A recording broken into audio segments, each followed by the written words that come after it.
Hello नमस्कार दोस्तों। तो कैसे हैं आप सभी भाई? बढ़िया होगे और बढ़िया रहन दिया होगा। तो आज हम यूनिफिकेशंस पढ़ने वाले हैं और स्पेशली जर्मनी का यूनिफिकेशन पढ़ने वाले हैं। तो ये क्या हुआ था, कैसे हुआ था, वो तो बात खैर जानेंगे ही। उससे पहले एक छोटी सी बात कि देखिए, मैं यहाँ पर आपको स्पेशली नोट्स दूंगा, जो छोटे छोटे नोट्स दे देता हूँ और उसके अंदर आप समझ लेते हो पॉइंट वाइज, यानी कीवर्ड्स हो जाते हैं और उसके बाद आप आगे लिख देते हो उसके बारे में और आपको नंबर पूरे मिल जाते हैं और आप हैप्पी हैप्पी बिस्किट खा के हैप्पी हो जाते हो।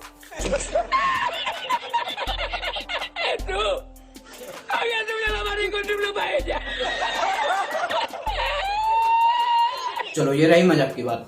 तो समरी वीडियो जो आने वाली है लेक्चर्स के बाद, उसके अंदर आपको एक मिलेगी पीडीएफ। अच्छा, उस पीडीएफ में होगा क्या? एक क्वेश्चन ये बनता है। क्वेश्चन ये, उसका आंसर ये होगा कि आपका शुरू से लेके एंड तक के सारे नोट्स आपको प्रोवाइड करे जाएंगे एजुलाइक की तरफ से।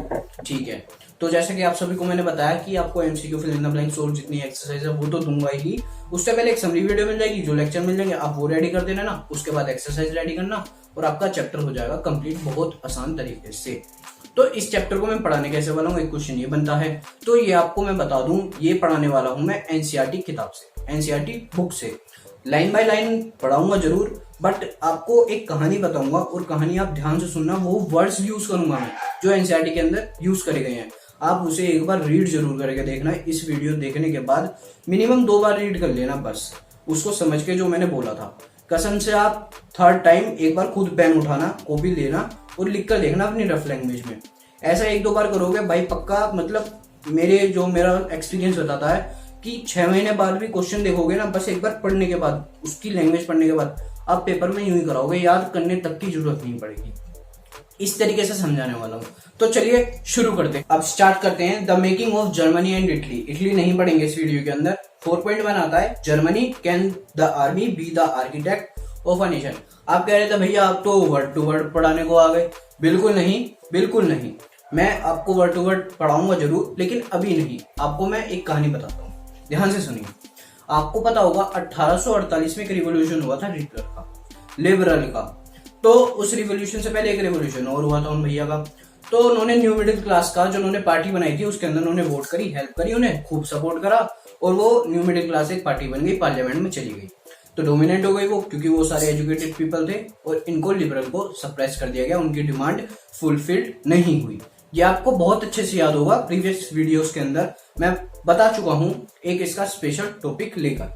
चलिए, ये बात हो गई इनकी। तो ये भाई चुप नहीं बैठे थे जर्मनी के अंदर, लिबरल्स चुप नहीं बैठे थे। इन्होंने खूब रिवोल्यूशन करा, खूब कोशिश करी और ये बेचारे जीत गए। ये जीत गए, उन्होंने यूनिफिकेशन कर दिया। तो चलिए बिना टाइम वेस्ट करे स्टार्ट करते हैं इसका प्रोसेस। तो देखिए, मैं आपको बता दूं, आप जो समरी की वीडियो मिलेगी उसके अंदर ये ही लैंग्वेज मिलेगी जो मैं बोलने वाला हूँ। आपको मैं बता दूंगा ये पूरा पेज याद करना है तो आप नहीं कर पाओगे, ठीक है ना। लेकिन कुछ पॉइंट्स के अंदर याद करना है, 5-7 पॉइंट, तो आप वो कर लोगे। मैं आपको बता दूं, page number 19 history book NCERT और हेडिंग ये है the making of Germany and Italy. तो कहीं से कुछ नहीं है ऐसा। तो पहला पॉइंट आता है, nationalist feeling were wide spread among middle class Germans who in 1848 tried to unite the different regions of the German Confederation into a nation state governed by an elected parliament। अब कुछ भाई बंधु, मेरी बहनें ये कह रहे होंगे भाई ये क्या बोल पड़ा आदमी तो नहीं क्या हो गया तुम मुझे। खैर, तो मैं इसका मीनिंग बता दूं। देखो, मेरी बात को ध्यान से सुनना, मेरे वर्ड्स को पकड़ना, इस तरीके से याद होगा अगर 1-2 बार सुन लिया तो। राष्ट्रवाद की भावना बहुत जल्दी फैले जा रही थी मिडिल क्लास जर्मन्स के अंदर, जो कि 1848 में कोशिश कर रहे थे सारे रीजन्स को, डिफरेंट रीजन्स ऑफ जर्मन को यूनाइट करने की, जिससे कि एक नेशन स्टेट बन जाए और जो सरकार चलाए एक रिप्रेजेंटेटिव गवर्नमेंट। ठीक है, ये हो गया पहला पॉइंट। मैं दोबारा रिपीट करता हूं कि राष्ट्रवाद की भावना बहुत फैल रही थी जर्मन्स के अंदर, न्यू मिडिल क्लास जर्मन्स के अंदर, जो कि 1848 में कोशिश कर रहे थे डिफरेंट रीजन ऑफ जर्मनी के अलग अलग क्षेत्र में उन्हें एक करने की, जो गवर्नमेंट चलाए। ठीक है, अगला पॉइंट पढ़ते हैं। अब इसकी आगे की कहानी पढ़ते हैं कि भैया न्यू मिडिल क्लास के जर्मन थे, 1848 में ट्राई कर रहे थे कि भैया सारे डिफरेंट रीजन एक हो जाए। ये हो गई पहली बात। अब आती है, देखो, शुरू में लिबरल्स जो हैं वो सारे मिलकर रिप्रेस हो गए कंबाइंड फोर्सेस से या महाराजा राजाओं से और मिलिट्री का उन्हें बहुत सपोर्ट था और जो लार्ज लैंड ओनर्स थे यानी कि जंकर्स उन्होंने उन्हें दबा दिया गया। ये आता है सेकंड पॉइंट। मैं इसको इंग्लिश में रिपीट करना चाहूंगा। The liberal initiative to nation building was however depressed by the combined forces of the monarchy raja maharaja and by the military supported by the large land owners called junkers। ये भाई एक number में question बन जाता है, previous year तो नहीं आया बट जंकर्स कौन होते हैं एक क्वेश्चन बन जाता है। ऑफ प्रशिया, ठीक है। तो भाई ये इन्होंने कोशिश करी, सारे रीजन को एक करने की कोशिश करी जिससे कि गवर्नमेंट हमारी खुद की चले, बट ये जंकर्स के द्वारा और मोनार्की यानी राजा महाराजाओं के द्वारा सप्रेस हो गए, रिप्रेस हो गए। अगला पॉइंट पढ़ते हैं इसका। फ्रॉम देन ऑन, उसके बाद Prussia took on the leadership of the movement for national unification, ठीक है। तो भैया प्रशिया ने ठान लिया कि हम इसका करवा के रहेंगे यूनिफिकेशन। ये बात बहुत सिंपल हो गई। If chief minister, it's chief minister, नाम याद रखना जो मैं बोलने वाला हूँ, ओटो वन बिस्मार्क। जर्मनी में नाम सबसे ज्यादा इंपॉर्टेंट आता है, ओटो वन बिस्मार्क, ठीक है ना। Was the architect of this process, question यही बन जाता है, who was the architect of this process. तो ओटो वन बिस्मार्क, क्वेश्चन आपको साथ साथ बताता जा रहा हूं मैं इसलिए। Of this process carried out with the help of Prussian army and bureaucracy, ठीक है। तो भैया ओटो वन बिस्मार्क ने कहा हम करवाते हैं तुम्हारा काम, तुम टेंशन काय बात की ले रहे हो। तो उन्होंने ठान लिया, उन्होंने कहा कि मैं आपको जितवाता हूं यूनिफिकेशन करने में। 3 वॉर्स ओवर 7 ईयर, 7 साल में 3 वॉर हुई। तीसरा पॉइंट आता है कि 7 साल में 3 वॉर हुई। आगे बढ़ाता हूं, किस किस के साथ हुई, ऑस्ट्रिया, डेनमार्क एंड फ्रांस। फिर बन जाता भाई टीम किस किस के साथ हुई, एक नंबर का क्वेश्चन पूछ लिया जाएगा। तो ऑस्ट्रिया, डेनमार्क एंड फ्रांस। आगे बढ़ते हैं, ended in Prussian victory, Prussian के साथ जीत गए।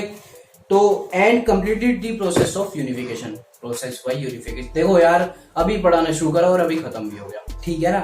मैं दोबारा रिपीट कर दूंगा एक बार जुगाड़ी कहानी में आपके लिए। इन जनवरी 1871, याद रखने की डेट है, इन जनवरी 1871 the Prussian king William first was proclaimed German emperor in a ceremony held at Versailles, held at Versailles. Place का नाम याद रखना। चलो ये तो हो गई बुक की बातें दी साइड में। तो आप मेरी बात को अब ध्यान से सुनो। जर्मन जो थे 1848 में कोशिश कर रहे थे भाई डिफरेंट रीजन्स को एक करने की। पहला पॉइंट ये हो गया कि भाई शुरू में लिबरल्स जो थे वो रिप्रेस हुए जंकर से, मोनार्की से। दूसरी बात ये हुई, उसके बाद प्रशिया ने सोचा, हम ठान लिया कि हम इसका यूनिफिकेशन करवा के रहेंगे। 3 बात ये हो गई।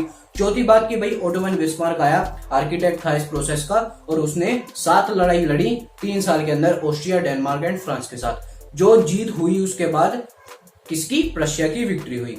तो अपना जो भी डेट दे रखा है 31 जनवरी, उसके अंदर विलियम फर्स्ट को इसका बना दिया। कहां पर बनाया गया, वर्साइल्स में। देखो मैंने आपको पॉइंट वाइज पॉइंट आपको ये पूरी कहानी सुना दी। आपको भी इसी तरीके से ये कहानी याद हो सकती है अगर आप इसको 1-2 बार खुद रीड करो। भाई रीड तो देखो करना पड़ेगा, अगर ये क्वेश्चन याद रखना है, रटना है तो आपको आपकी मर्जी, बट अगर ये इस तरीके से समझ के करना है तो बहुत ज्यादा ईजी है। आप 5 नंबर का क्वेश्चन बहुत आसानी से करके आओगे और आपको फुल मार्क मिलेंगे। रिप्रेजेंटेशन की बात सारी भूल जाओ, प्रेजेंटेशन की जितनी भी है वो सब मैं करवा दूंगा बोर्ड के टाइम पे, या डिमांड रही तो पहले भी करवा दूंगा। अगर यहाँ तक की वीडियो अच्छी लगी हो तो भाई लाइक कर देना।